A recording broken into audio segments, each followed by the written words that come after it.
आपला 6 महिन्यांचा वेतन शेतकऱ्यांच्या मदतीसाठी देणार नुकसानग्रस्तांना वडट्टीवार यांच्याकडून मदत आज जाहीर करण्यात आली आहे। 6 महिन्यांचा वेतन देत आहे त्याबद्दल अभिनंदन। अतिवृष्टी परिस्थितीत राजकारण करू नका अशी टीका रवींद्र चव्हाण यांनी केली आहे।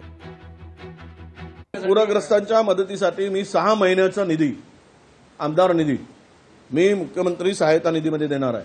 सर्व आमदारांनी 6 महिन्याचा निधी द्यावा, सत्ताधारी असू दे की विरोधी असू दे। मी उद्याच पत्र लिहून मुख्यमंत्र्यांना सांगणार आहे, आम्ही 6 महिन्याचा आमदारचा निधी आम्हाला नको आहे।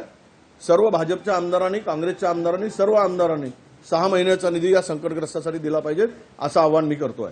भारतीय जनता पार्टीच्या खासदारांनी आमदारांनी 1 महिन्याचं पूर्णच्या पूर्ण वेतन जे आहे ते वेतन हे या ज्या आपत्ताग्रस्त आहेत त्यांना देण्याचं ठरवलेलं आहे। या सगळ्यांच्या पाठीशी सरकार ही 100% त्यांच्या पाठीशी आहे।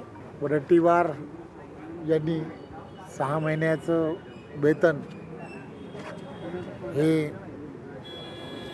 दिलेलं आहे, त्याबद्दल त्यांचे खरं तर मनपूर्वक धन्यवाद। राजकारण म्हणून या सगळ्या गोष्टी करणं हे योग्य नसतं।